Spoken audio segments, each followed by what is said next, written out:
All right, everyone, welcome back into another live edition of the Patriots Beat Podcast here on the CLNS Media Network. It is Brian Hines. It is Alex Barth. Hope everyone had a wonderful holidays the past few days, despite what many people said was the Patriots ruining Christmas with a 26-23 win over the Denver Broncos Sunday night on Christmas Eve, thanks to a Chad Ryland 56-yard field goal with 2 seconds left there. So they won. Sounds good. Bailey Zappe looked good again, but they lose some of the draft pick, their standings in the draft pick, because they were two going into the week. With the Commanders lost and the Patriots win, they fall back to four. So a lot of people upset about that. And I get, like, big picture, that's the best thing for this organization, but this isn't a tanking team. They're still playing hard for their head coach, and that's just the reality of it. And this is kind of where they sit right now. It's also like you're allowed to trade draft picks. Yep.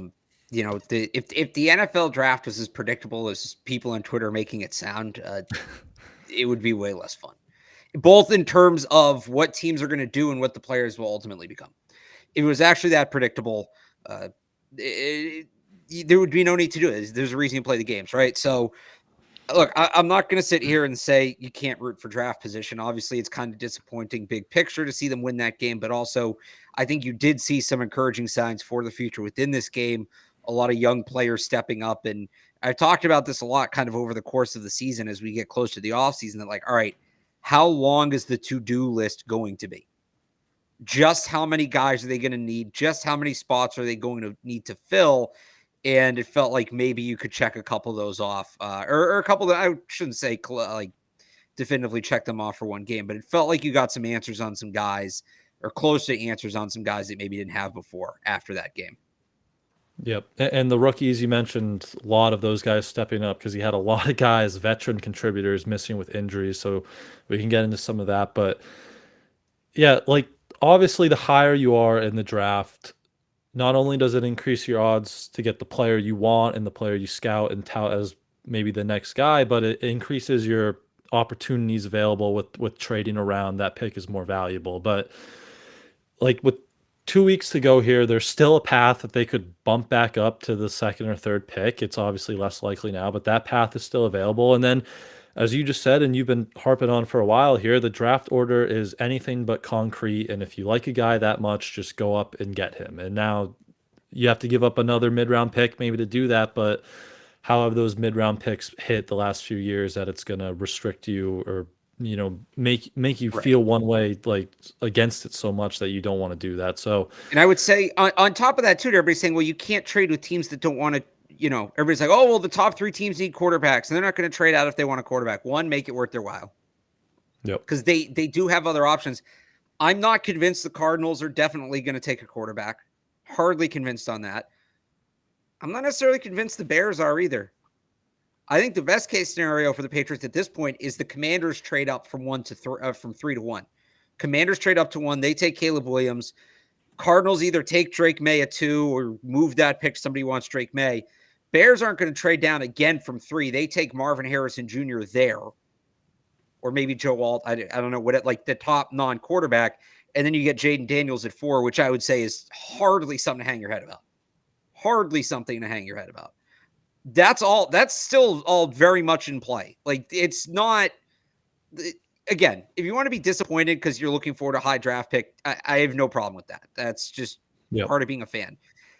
If you're going to say, and this is not hyperbole, you go look at my mentions on Twitter. I got this numerous times. If you're going to say that win set the Patriots franchise back a decade, you're just looking for something to be miserable about. That's nothing in the NFL impacts an entire decade. Drafting the right quarterback might not make you good for a decade. Look at what the Chiefs are going through right now with Patrick Mahomes. You can draft the right quarterback, and I'm not saying like they overall screwed it up, but we all said the Chiefs for the next decade were this unbeatable wagon. They're kind of scratching and clawing for playoff spot right now. So nothing in the NFL impacts a decade. It only does that if you let it. And if the Patriots let it, then they're being poorly run and a change needs to be made. And it shouldn't take a decade to do that.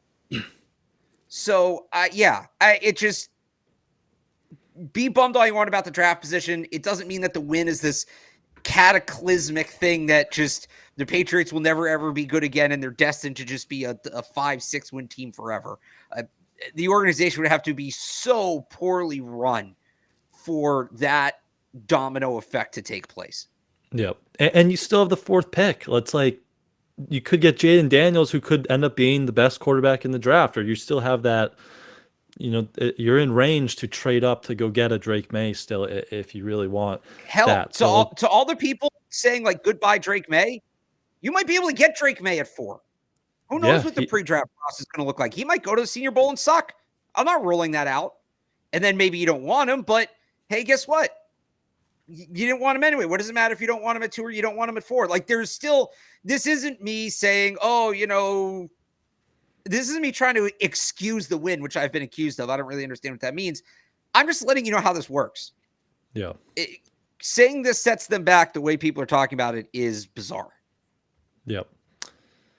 Yeah, because with the draft at like the end of April now, you have 4 months where so much movement happens, and there's always one guy who can rise, one guy who can fall. So you just never know how these things are going to shake out. And again, the higher you are, the better, because you just have more opportunities available to you. But they're not in a bad spot at 4, and with 2 weeks left, they could move around the board still a little bit before this is all said and done. But you mentioned making changes with the organization. I guess the other big picture question from this game, does this change your mind at all about Bill's future? Because this is still, as we saw, a team that is playing very hard for their head coach. He had a good defensive plan for this game. You saw the social clip the Patriots put out.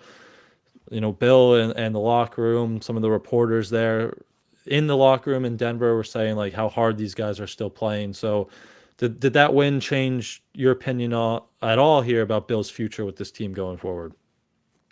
It didn't change my opinion. I'm not convinced it wouldn't change Robert Kraft's opinion, because I've said this time and time again. I'm not saying move on from Bill because he can't coach anymore, and I think that game was a great example of the fact that he coached. We'll get to Sean Payton. He coached circles around Sean Payton. Yeah. Like embarrassed him. Like I lost respect for Sean Payton coming out of that game. But that's not why we're saying move on. It's because he's also the general manager. And since basically 2019, he's let the roster fall into a state of disarray. He's let the roster become a team that's only capable of winning 4 or 5 games. That's the bigger problem. One win in Denver doesn't change that. It maybe makes me wish more for a world where Bill would understand that and say, you know what? Hire GM, let him build the roster. I'm going to Nantucket. I'll see you in May for OTAs, right? Like that world is looking better and better. I don't know that world exists. I don't think it exists, but one win in Denver doesn't undo years and years of roster mismanagement. It's not Bill the coach that's the issue. It's Bill the GM. The problem is Bill the GM is now doing more harm than Bill the coach is good. Bill the coach can still come out and pull off a win like that, absolutely, but it's their 4th win of the year at Christmas. Yeah. And you can't forget about that part of it. Yeah. You don't want to make an emotional decision at the end of this year where a win, maybe 2 or 3 wins down the stretch, blinds you from the past 4 years of poor roster management, coaching decisions, and all that. But yeah, like if he would stay as the coach and they could bring in an outside GM, that sounds like best case scenario almost. But it goes back to who are you going to bring in that Bill's going to listen to, and then these guys are just drafting players for Bill. It's kind of an interesting mold there, situation in that setup. But yeah, he can obviously still coach. These guys are obviously still playing hard for him. So, but yeah, don't want to make an emotional decision again. But it all comes down to how Kraft views that at the end of the year. And I guess the other big picture thing, and we can transition this into the game, is Bailey Zappe in the quarterback room. He kind of flipped the script there with a bad first half, a strip sack on the first play where I think we all just kind of said, here we go again, but rebounded nicely in the second half later in the game. Still just, his movement in the pocket, kind of a playmaker, just not what Mac Jones gave them at all.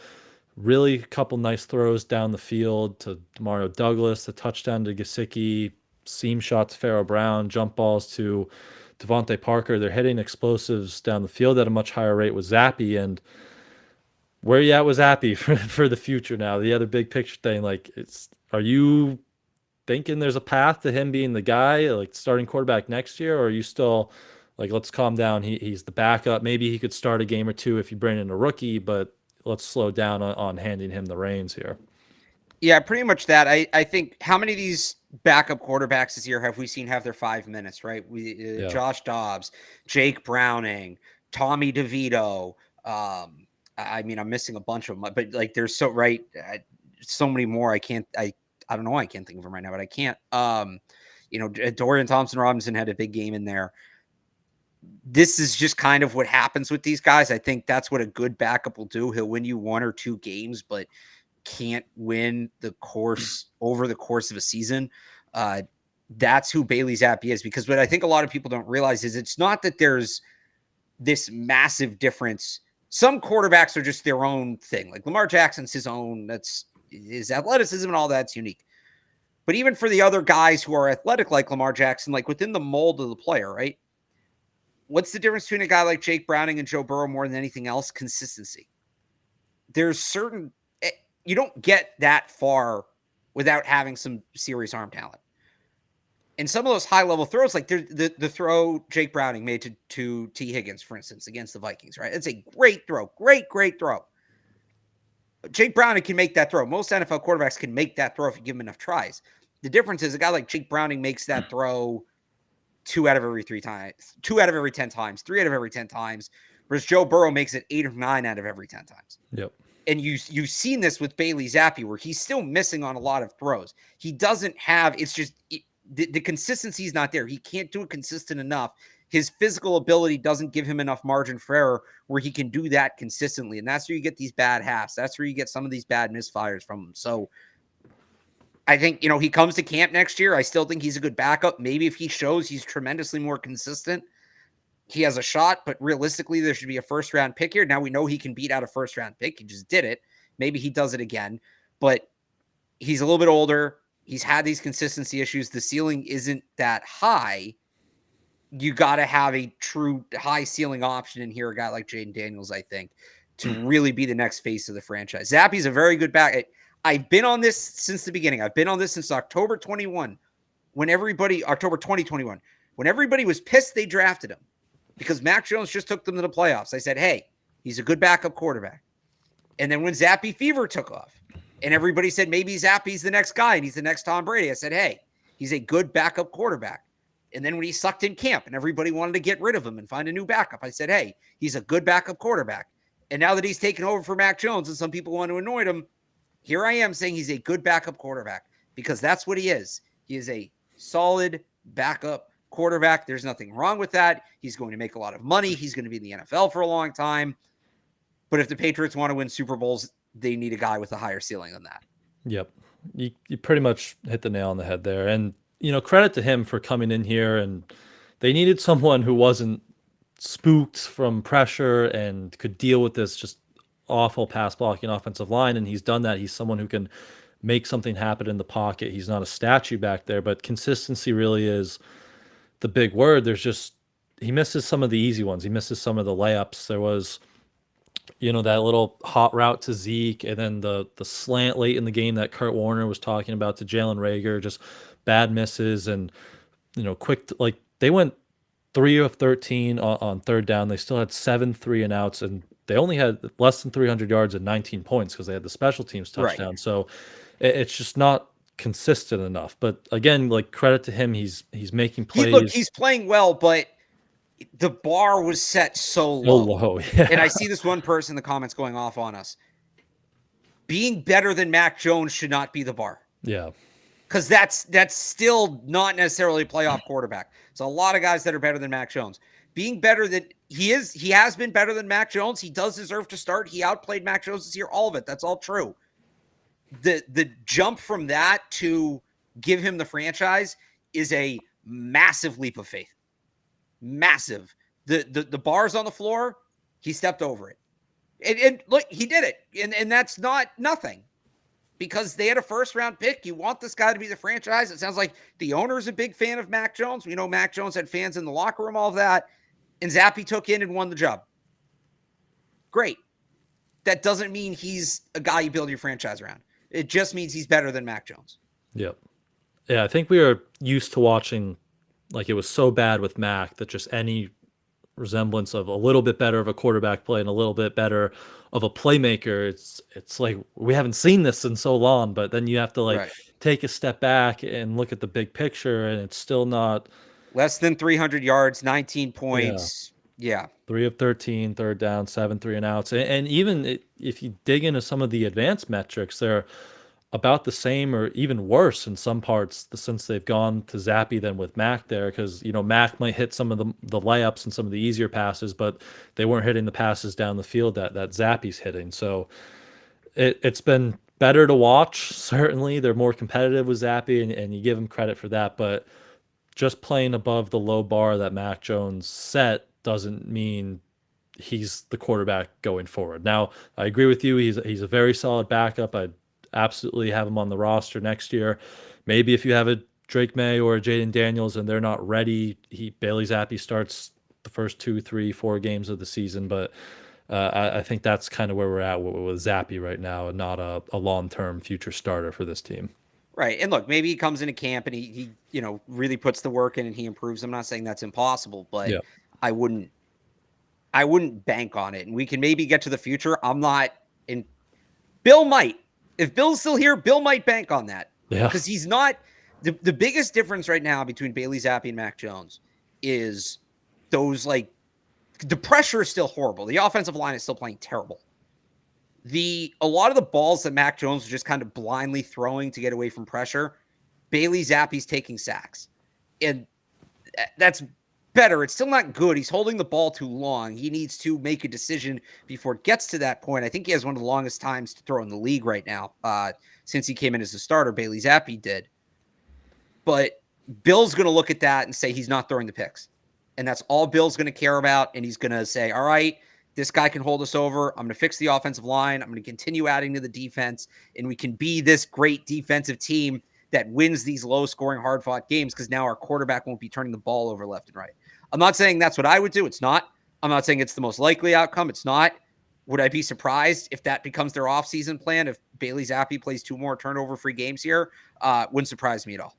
Yeah, especially if Bill stays. And that was his answer this morning on radio when asked about Zappi. The first thing he said was the quarterback position, the most important thing is ball security and protecting the team and not turning the ball over, and that's gotten better for him. So, there you go. You could definitely see a path where if Bill's back and say they have that 4th or 5th pick, Bill says, "Oh, I'll just take Joe Alt, maybe get a receiver somewhere, and then Zappi will be there to." If that's the plan, don't rule out Dallas Turner.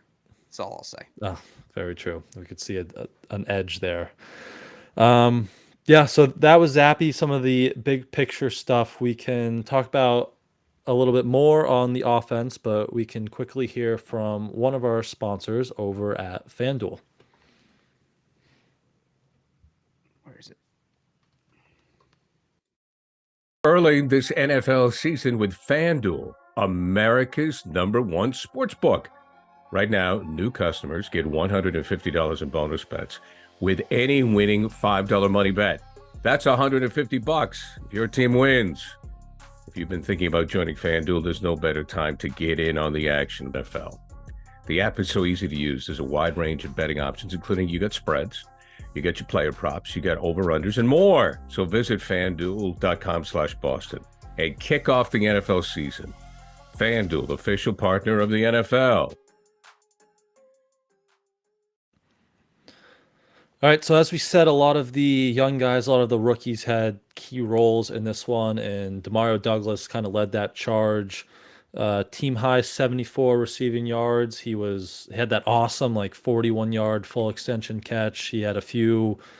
I know Taylor and Evan were posting those whip routes out of the slots. Yeah. Where, that's the role we all pictured him when they drafted him. That we saw that stop-start ability over training camp. So he just continues to be awesome. He 44 catches. He broke Deion on the year. He broke Deion Branch's record as a rookie. He needs 2 receiving yards to break Aaron Dobson's Patriots rookie receiving yards record. So he continues to be a guy who looks like he's going to be a piece to this puzzle moving forward, which was one of the things. You said we saw a few guys in this game who said we can build with that guy moving forward, and Douglas was one of those on the offensive side of the ball. Absolutely. He's their leading receiver right now. Yeah. And catches and yards. I mean, he's been as productive as any receiver they've had. He is whatever the Patriots offense is going to look different next year. And that could go a number of different ways. It's too soon to tell for a number of reasons. Whatever it looks like, there should be a role for Demario Douglas in it, kind of as that slot gadget receiver. I don't think he's like your true like number one, right? Like you still need to go out and get an upgrade over Devontae Parker and get a real X, although I would say Parker's probably played the best football of his Patriots career the last 3 weeks. Low bar, but still. Douglas, there's Douglas is a hit. But you have one contributing, regular on the field wide receiver. You don't need to that's one less spot you got to fill. Yep. He's been awesome. And credit to Devontae Parker. 2 like 50-50 balls there and some key situations, especially on that last drive over Patrick Surtain too, who was the one guy we said kind of just avoid and throw on the other side of the field, but they went after him and he hauled them in. So credit to Devontae Parker. Tyquan Thornton, look, it's not the outcome you're looking for a 50th overall pick, but he had 2 nice plays on kind of these scheme touches, a reverse, and a sneaky big play on that tunnel screen. It was like, I forget who got the penalty, but it was 2nd and 20, and then Thornton gets 11, 12 yards on a tunnel screen, and then Zappe hits Gesicki for a touchdown there. So again, like not 50th overall pick production, but some scheme touches were promising there. But Parker, Parker's 2 catches over Surtain, I thought were big plays in that one and deserve some credit. Yeah, I thought Parker played really well in this game because that whole 80-20 thing's starting to show up. And I don't want to say those are bad throws by Bailey Zappe, but he kind of just threw the ball to a spot. And Devontae Parker beat the corner for the football. That's what those throws were. It's not like Bailey Zappe's out there dotting them. And that's the guy you thought the Patriots were getting when they traded a 3rd-round pick for him 2 years ago. It's nice to finally see it, but we're finally seeing it. And that's encouraging for a guy that's kind of he's going to be here. Just with the contract extension he signed recently, he's going to be here. Yep, definitely. But mentioned quickly there, Gesicki. I mean, him and Pharaoh Brown, Hunter Henry was out, so they had a bigger roles. Only combined for 4 catches and 40 yards, but they were big plays. The Gesicki touchdown, obviously, and then he had a catch on that, that final drive to set up the field goal, and then Pharaoh Brown just catches everything thrown his way. He's 11 for 11 on targets this year, and the one big catch up the seam was, a nice ball by Zappe, nice play by them. So some good production from the tight ends, in big situations in the passing game. And then Zeke too, just the run game struggled again, but Zeke just continues to make plays as a pass catcher. He had the touchdown with the nice hurdle. So some big contributions from those guys too in that area of the game. Zeke's been a top 3 offensive player for them this year. I think it's Douglas, Henry, and him. That's been the group. And he continues. And I think it says a lot about him, not just as a player, but as a guy, as a man, as a character, that he has, of anybody on this team, any reason to check out. He's a, borderline Hall of Famer. He was winning all those games with the Dallas Cowboys. He had a sign here last minute. He had every reason to check out. And not only is he not checking out, he seems to be kind of willing the team forward. So I just continue to be impressed by him. And another good game for him. I think the issues in the run game are more schematic and probably have more to do with the offensive line than just, the running backs suck. Yeah, the offensive line was an issue. and the run game and the pass game.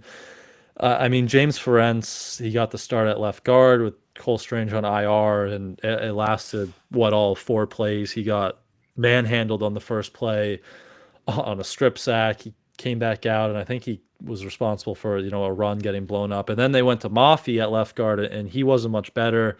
3 penalties, couple pressures. So that spot was an issue. Left tackle, Trent was still rotating in and out, and with Connor McDermott out, it went to Vidarian Lowe, who he's obviously struggled this year. So tough left side of the line there. Kind of the same thing we saw from City So lately. Like, still some promising rookie tape, but he'll get beat a few times, a mental lapse a few times. But I got to give credit to David Andrews in the middle there because he's just been rock solid all year with a lot of moving parts and a lot of young guys around him. He's been really impressive, and he had another good game Sunday night. He continues to just be such an important player for them, just in terms of maintaining the culture through a rough season. And on top of that, like you said, I thought he played well in this game. Yep. Where do you think he's at future-wise? Do you think he's back next year? Well, he's still under contract, so it's not like he has to rush to decide. I think he's good. If I were him, I'd see how the offseason goes. I don't know where he's at physically. Like maybe physically he just can't do it anymore, but I wouldn't come back to play for this team again. Not the Patriots, but like a team like this. If they make serious upgrades on offense, then yeah, it becomes, I think, a lot more reasonable to come back. Yeah. Kind of like what Devin McCourty said. Like he kind of looked at the team and was like, this team might not be winning much, so I'm gonna sit out and retire here. So they'd love him back though. Obviously, he's still playing football at a high level. So any other offensive notes you had? I think that was pretty much most of it. But anything else catch your eye there? I think that was pretty much it. I'm just going back through. No, that was pretty much it. All right. So we can jump over to the defensive side of the ball, and I know you have to talk about some Sean Payton takes, but before we do that, we can hear from our other friends over at SeatGeek very quickly. Good for the best deal on Celtics tickets, and with over 28 million downloads, SeatGeek is the #1 rated ticketing app.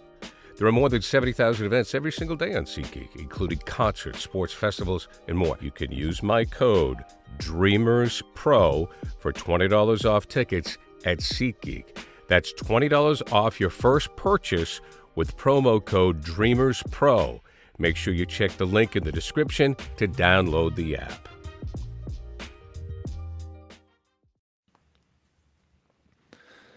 All right, so take it away, because that end of the game clock management by Sean Payton was just abysmal, and I know you have some thoughts on it. Yeah, I have some thoughts on it. Yes, I do. And let me first off, I'll get to that. Let me say this. So, all right, the Patriots tie the game. Broncos get the ball back. 1:42 to go, 3 timeouts. You only really need like 30 yards. Like it's paint by number at this point. They go hyper conservative. Whatever that freaking screen call was, toss that one out. Never run that again. That should never see the light of day. Punt it away. Patriots get the ball back with like a minute left, 1 timeout. Now, the Patriots have everything to gain, nothing to lose. They're out of the playoffs. Their upshot is you play spoiler and you get to have a Merry Christmas because you won a football game. The Broncos are still playing for playoff position. They need this game. Punt the ball back to the Patriots after a super conservative drive. The Patriots at this point are the only team that can end the game in regulation. Even if you get a stop as the Broncos, you're going to get the ball back with about 30 seconds, no timeouts. And the way Bryce Behringer is kicking the ball in that game, you're probably going to have to go, even for a field goal, 50, 60 yards. So there's not a ton of upshot in getting the ball back. On top of that, you just had that super conservative drive. You played for overtime. Don't tell me that drive was you trying to win the game. That drive was you trying to go to overtime. So they pumped the ball back to the Patriots, and the Patriots kind of seem to be like, yeah, okay, we'll go to overtime. We can win this game right now. You can't. We can. But we're going to go to overtime. We're going to run the ball. Run on first down. Sean Payton calls a timeout. What are you doing? That's weird. Okay. Patriots say, no, we want overtime. They run it again. Sean Payton calls a second timeout. They come out on 3rd down. Press man, blitz. Bailey Zappe, Devontae Parker see it. It's a great check. They go to that back shoulder. Now, boom, they're cooking to get in field goal range. The Patriots are ready to go to overtime with a Denver Broncos team who was at home, had all the momentum, and is a better team.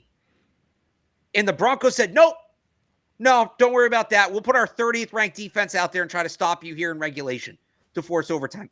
You know who made a shockingly similar decision to that? Shockingly similar decision? Brandon Staley. This was the Brandon Staley thing that got so far up my ass in the first place back in 2021. The Raiders game. Remember that where they're tied? They should have both tied. teams tie, they go to the playoffs. If they don't tie, the Steelers get one of the spots. and the Raiders are ready to sit on that ball and just end it in a tie. And Staley starts calling timeouts like a dumbass. Yeah. Instead of just taking and now it's a little different because Staley's is much worse. One, he doesn't have the pedigree Sean Payton does. I said I lost some respect for Sean Payton. Not all. I do feel a little bad comparing him to Brandon Staley. But Staley could have just gone to the playoffs. Broncos are still going to have to win in overtime. And even then, I think they had a less than 50% chance to make the playoffs. But, like, it's right there. Are you that worried about Bailey Zappe going? First of all right, so you lose the coin flip, you kick off. They're at the 25. They now have to go because the kicker had sucked up till that point. Who knew that he was going to hit a 50-something yarder in that spot? If you let the game go to overtime, even if you lose the toss, you kick a touchback. Patriots are at the 25. They've got to go at least another 60 yards to get in a field goal range. And then even if they get a field goal, you get a chance to respond. Instead, you let them go like 30. You create a situation where they can go 30. You give them the extra time. Total mismanagement from Sean Payton. He had the issue earlier in the game, too. You take the points at the goal line. Also, as an offensive coach, he deserves some blame for them not being able to score on the 3 plays prior. Sean Payton was horrible in this game. Sean Payton lost the Broncos this game. It was I could not believe a guy with the pedigree of Sean. Maybe I didn't watch enough Saints football in the day. I did not think Sean Payton was capable of this. I did not think he was one of these kinds of coaches. That was atrocious. It was Sean Payton should be embarrassed the way that game went because that was on him. It would be real tough for me to be a Denver Broncos player and look him in the eye in the locker room after that game. It was pathetic. It was pathetic. It was a pathetic job of game management by the head coach of the Denver Broncos, Sean Payton. Especially with your, like you're fighting for your playoff odds or Right. your lives, and just to do that. The last Patriots drive was unbelievable because I forget what reporter was out there who tweeted it. It might have been Evan, actually. He said he was talking to some of the offensive guys after the game, and they said, yeah, we were playing for overtime. We ran the ball twice, and then they called timeouts, and they're like, okay, now we might as well take a shot here on 3rd down. And next thing you know, a few plays later, they're in field goal range kicking the game winner. So that was just a mind-boggling decision there. Like, you don't have the ball, like nothing bad can happen here except you go into overtime, and he does that. And you mentioned the offense. The offense was really bad too, and we spoke a lot last week how this is a bad matchup for the Patriots defense against this Denver offense. And I know Cortland Sutton got hurt pretty early, and that was a big loss for them. But I mean, the Patriots just, like, credit to them. They went to a lot of zone, and they dialed up some of these pressure packages that we've seen a lot, and they got home. The like 42% pressure rate, I think it was. So, like, credit to the Pats, but it was just a bad offensive game plan from Sean Payton and bad clock management, especially at the end there. So that's tough when you're fighting for your life. Yeah, I mean, I didn't think he was capable of that. It was really some of the worst. I instantly, I was watching the end with my brother, turned to my brother. He said, that's the Brandon Staley timeout. Why is this guy just got fired because he gave up a 60 burger. And that's the guy's strategy. That's the guy you're going to, like, oh, he had a good idea. Terrible. Yep. It was tough. But if you want to shout out some individuals, I mean, we do it every week now, but you have to, especially after this one, you have to start with Christian Barmore. Just an absolute freak. 3 sacks, QB hit, hurry, couple run stuffs too. Like, the stuff in the run game is what's really impressive, I think, because we always knew he could be a dominant pass rusher, and the fact that he's added this to his game is just taking it to another level. So I know the All-Pro talk is going around. Hopefully he can at least crack the Pro Bowl because he definitely deserves it. And again, just like one of the first things on whoever's in charge to-do list this offseason should be getting an extension done with him because he has just been absolutely amazing these past 2-3 months, really. Yeah, absolutely. Top 5 defensive tackle in football right now. And this was the guy you saw coming out of Alabama. This was the guy that was supposed to be a first-round pick. And I think injuries, more than anything else, limited his ability to make this kind of impact through his first 2 years in the NFL. But he was doing this at Alabama. Like, this isn't, I don't want to say it's not surprising. It's impressive, but it's not surprising. Yep. If you watched him in Alabama, you really watched him in Alabama, you knew he was this kind of 3-down game wrecker, and the Patriots are getting that now. And every good Bill Belichick all the best Bill Belichick defenses were built around a defense. There's a really good defensive tackle there that's part of it, whether it be Vince Wilfork, whether it be Richard Seymour. Barmore can be a different kind of player, but in the modern game, you need a different kind of player. Barmore can be that guy. If this defense is going to hit that level again, this defensive core, there's a couple other pieces in place that are important as well. Jabril Peppers, Christian Gonzalez, right? Maybe Matthew Judon. Barmore's got to be a part of this thing moving forward. That is a guy you can build this thing around 100%. Yep. I mean, a lot of people thought he might have been a first-round pick, right? Like a late first-round pick. People were surprised he wasn't. Yeah.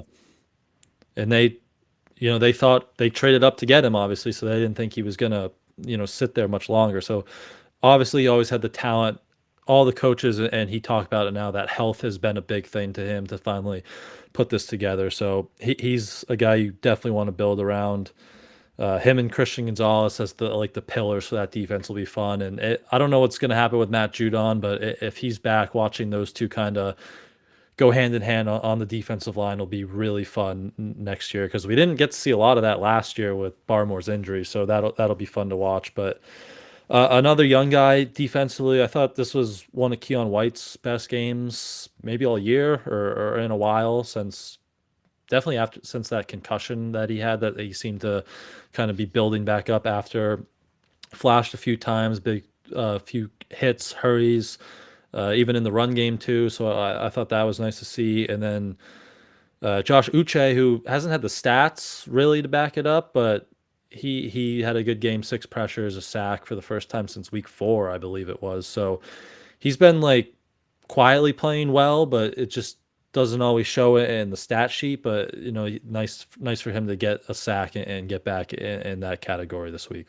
Yeah, I think the last 3 games he's been building, and they're using him a little bit different. They're really starting to, him and Barmore together are starting to run some games and things like that. Yep. And that's been really fun to watch. So you saw, we'll get some other, I think, between Demario Douglas, Keon White, we'll get to Marte Mapu. Like you're starting to see this rookie class really come into its own, and White's definitely a part of that. Yep. And then last two guys in the front 7, I should say. Mac Wilson, another sack for him, 3rd straight game, and then another turnover for Jelani Tavai. He's just always around the ball. And credit to Jeremiah Farms, too, for wrestling that away. I thought for sure that was a Broncos recovery. At least that's what it looked like on the TV copy that they were showing. But he wrestled it away, and he came out of the pile with the football. So credit to him. DeMarcus Covington's been giving him a lot of praise lately. So nice to see Farms out on the field, and then Tavai and Mac Wilson just consistently stacking some good games together, as they kind of have been all year, honestly. I thought it was interesting that Gerard Mayo said earlier, admitted that they pretty much misused Mac Wilson last year. Yep. And it felt like that. And now he's in a role that's much more natural for him. We've talked so much about them misusing players, mostly draft picks, but free agents too in recent years. They seem to realize it too, because they figured out that they were wrong with Mac Wilson and they put him in a better spot. And look at what happens. Now he's playing really well. So hopefully they figure that out with some of the other guys they're misusing. Marte Mapu. But it's one step in the right direction. And Mac Wilson's another guy I think you see a strong push to bring back this offseason. Now, did Mayo... I was thinking, that quote got me thinking when he said it earlier. Did he say a few weeks ago that they were misusing someone else too? Like, why did I think he said that a few weeks ago? They might have. That sounds familiar. Maybe it might have been Mac Wilson again, though. Oh, because it sounded really familiar, and I wasn't sure. Yeah, it did. Now that you say that. Yeah, I didn't get to dig and go back to look at it, but that just like triggered something in my mind that, like we heard that recently. I thought maybe it was against Mac Wilson. I'd have to look it up later and get back to everyone on that one. But yeah, like coming off the edge, he looks really good. Sacks in 3 straight games, and then in the secondary, Miles Bryant was, everywhere in this game. Really good pass breakup downfield on Cortland Sutton. It was big size mismatch, but he played that perfectly.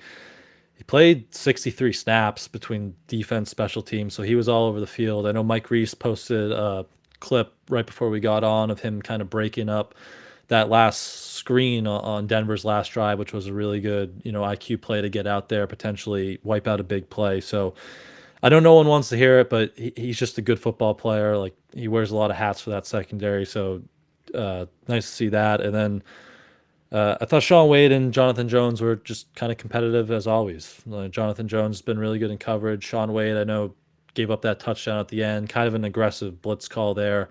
Kind of like the Steelers, the callback against the Steelers reminded me of, like right outside that red zone, and they bring pressure and nice. It was good recognition from Shaun Wade, but you have to make the tackle there. So as we continue to search for maybe that depth corner going forward, I don't know if you like Wade or Alex Austin or what else you saw from that secondary.